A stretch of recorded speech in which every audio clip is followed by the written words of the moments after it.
Bab 2. Seragam bekas dan otak emas. Gerbang SMA Pelita Bangsa menjulang setinggi 3 meter, terbuat dari besi tempah hitam dengan ukiran emas yang mungkin lebih mahal daripada harga tanah gubuk raja. Disinilah perbatasan dua dunia itu ditarik dengan tegas. Di sisi luar, raja berdiri, membetulkan letak tas punggungnya. Di sisi dalam, deretan mobil mewah, Mercedes, BMW, hingga Rubicon merayap masuk, menurunkan tuan dan nyonya muda mereka. Raja menarik napas dalam-dalam, menahan aroma knalpot mahal dan parfum Jo Malone yang mulai tercium, bahkan dari jarak 10 meter. Ia melangkah masuk.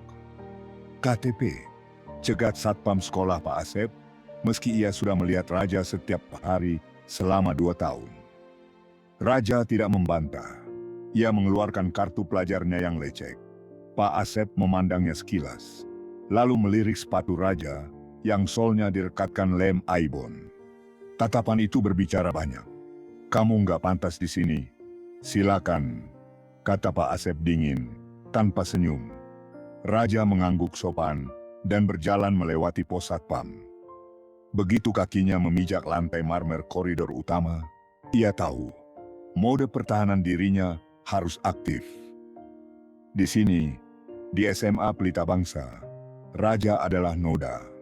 Seragam putihnya yang kekuningan terlihat mencolok di antara ratusan seragam putih cemerlang yang dicuci dengan deterjen impor dan disetrika pembantu profesional. Tutup hidung guys, truk sampah lewat." Suara itu milik Kevin, kapten tim basket, duduk di atas meja piket bersama gerombolannya. Tawa meledak. Beberapa siswi yang lewat menutup hidung mereka dengan gaya berlebihan. Meski Raja tahu, semprotan jeruk nipisnya masih bekerja cukup baik. Raja tidak menoleh. Hukum Newton ketiga, setiap aksi akan menimbulkan reaksi. Jika ia bereaksi, marah, mereka akan mendapatkan kepuasan, gaya berlawanan. Jika ia tidak bereaksi, energinya tetap nol, netral. Ia terus berjalan, matanya lurus ke depan, menghitung ubin lantai. 1, 2, 3. Panjang koridor 50 meter. Ukuran ubin 40 kali 40 cm. Ada 125 ubin per baris, menghitung menenangkannya. Ia masuk ke kelas 12 IPA 1, kelas unggulan. Tempat berkumpulnya anak-anak jenius dan anak-anak donatur yayasan. Raja duduk di bangku paling belakang, sudut kiri, dekat jendela. Posisi strategis, sirkulasi udara terbaik untuk membuang bau tubuhnya dan sudut pandang terluas untuk mengamati seluruh kelas. Di mejanya ada coretan spidol permanen baru. "Anak miskin mati aja." Raja menatap tulisan itu tanpa ekspresi. Ia mengeluarkan botol alkohol kecil yang ia temukan di limbah medis puskesmas. Masih sisa sedikit, dan tisu bekas yang ia kantongi. Dengan tenang, ia menghapus tulisan itu. Bersih. Seolah kebencian mereka bisa dihapus semudah noda tinta. Bel masuk berbunyi. Pelajaran pertama, matematika peminatan. Guru, Pak Herman, pria tua botak yang terkenal killer dan hanya menyukai murid les privatnya. Pak Herman masuk, langsung menulis satu soal integral di papan tulis tanpa babibu. "Soal dari seleksi masuk MIT tahun lalu," kata Pak Herman dengan senyum meremehkan. "Saya kasih nilai tambahan buat ujian tengah semester kalau ada yang bisa maju dan selesaikan dalam 5 menit. Kelas hening. Kevin menunduk pura-pura sibuk. Siswa-siswa juara olimpiade di barisan depan mulai mencoret-coret kertas dengan panik. Soal itu jebakan. Kelihatannya sederhana, tapi butuh teknik substitusi yang tidak diajarkan di kurikulum SMA. Raja melihat soal itu. Matanya menyipit sedikit. Penyebutnya R pangkat 4 ditambah 1. Itu bisa difaktorkan, jadi R pangkat 2 dikurang akar 2R ditambah 1 R pangkat 2 ditambah akar 2R ditambah 1. Lalu pecah menjadi pecahan parsial. Atau lebih cepat bagi pembilang dan penyebut dengan R pangkat 2. Dalam kepalanya, angka-angka itu menari, menyusun diri menjadi pola yang indah. Substitusi U sama dengan R ditambah 1 per NB, selesai. Raja tahu jawabannya. Ia memegang pulpennya, hendak mengangkat tangan. Nilai tambahan itu sangat ia butuhkan untuk menjaga beasiswanya tetap aman. Saya, Pak, bukan Raja. Itu suara Clarissa, siswi ranking 2 yang juga anak pemilik yayasan. Clarissa maju dengan percaya diri. Raja menurunkan tangannya perlahan. Ia memperhatikan Clarissa menulis.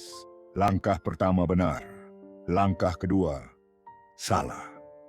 Clarissa menggunakan substitusi biasa. Dia akan menemui jalan buntu di baris keempat. Benar saja. 3 menit berlalu, Clarissa macet. Keringat dingin mulai bercucuran di pelipisnya. Waktu habis, kata Pak Herman dingin. Duduk, mengecewakan. Ternyata kelas unggulan cuma label doang. Clarissa kembali ke duduknya dengan wajah merah padam. Menahan tangis. Ada lagi, tantang Pak Herman.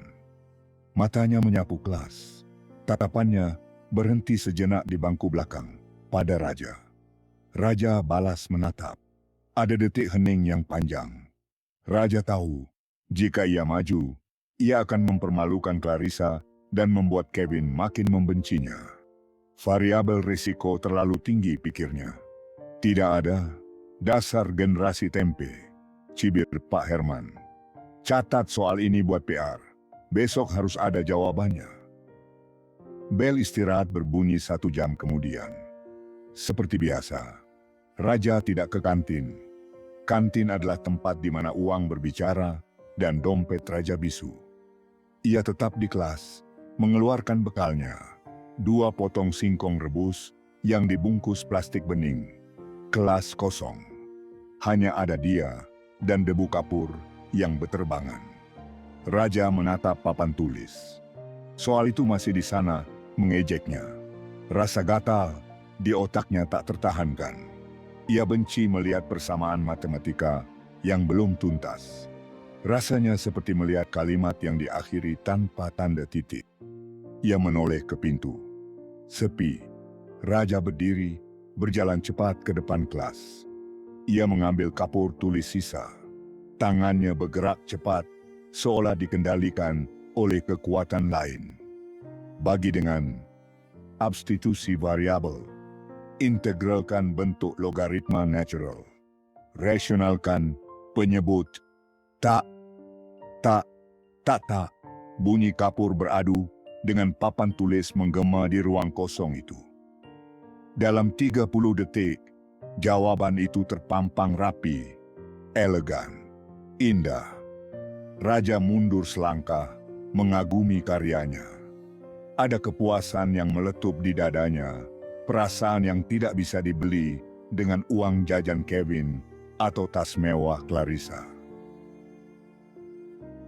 Tiba-tiba, suara langkah kaki terdengar mendekat dari koridor.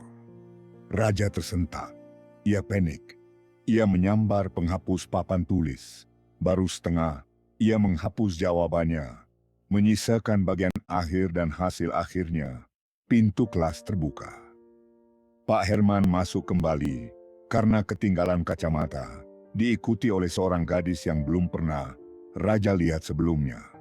Gadis itu cantik, kulitnya seputih porselen, rambutnya hitam legam, bergelombang sempurna, dan seragamnya pas di badan, seolah dijahit oleh desainer Paris.